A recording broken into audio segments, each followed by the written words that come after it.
Hey, Tony here. Out at a place called Wilson Lake Park. It's a beautiful little park, nice camping. It's got electrical for the people that need electrical. Good spots for trailers. Flushing toilets. Hey, that's important. Some good fishing, but I wanted to share this with you. What I have here is American lotus. Now, lotus has been used for food and medicine. Well, archaeologists say that it's been used for food and medicine for 7,000 years. So that's a really long time. A lot of the American lotus was found in the mangrove swamps of Louisiana and Florida, way down south. But the way that it got up here, now there are some people that move it up here strictly for the looks of it and everything else, because it is beautiful. But Native Americans brought these up north because they really relied on it as a food source. So the food, the petals can be used as a food source. The seeds, like there's a seed pod there. I'm not going to step into the mud right now, but can be used as a food source. But underneath the ground in the root system is a rhizome, similar to that of cattail, but because it grows in areas where there's a lot of sediment, a lot of mud, it was easier for the Native Americans to harvest. They would either just wade out or come out in a canoe, and with some pumping action. Now this one is kind of dry, but see, the stalk is kind of strong. So when you're out in the mud, they could work this and pull that rhizome up.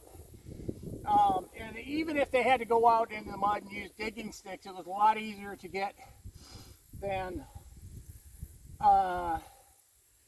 cattails, which can be some work to get. Now this is a small part of the seed head, but there's bigger ones there. You can see a big one that's green there, but the seeds can be ground up. And in Asia, the lotus seeds have been used as medicine to treat things like chronic coughing, gout, just a bunch of different stuff. I don't know how extensive the Native Americans used it as a food source, as a medicine source, but definitely as a food source, and relied on it so much that they were bringing it all the way up with them. Here's a larger seed head that I can get to, and you can see the size of the seeds inside. And so this is a fairly papery. You can pull that apart and get to the seeds themselves.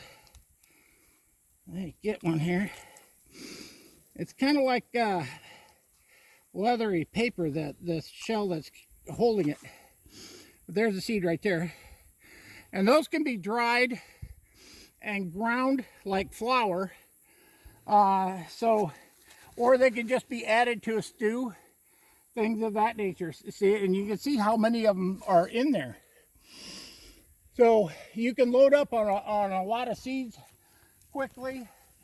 Some people will take the lotus leaves and batter and fry them as a fritter. And Sherry and I do that with daylily and some other stuff. We do it with dandelions, and they're actually delicious. And clovers. Yeah. So this is American lotus. You'll find them obviously in wetlands, ponds, lakes, sometimes rivers, growing along the shoreline.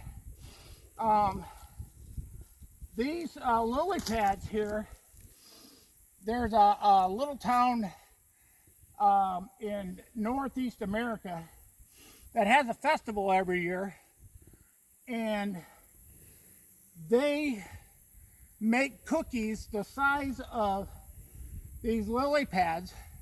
They're really big and thin, and they call them Joe Froggers.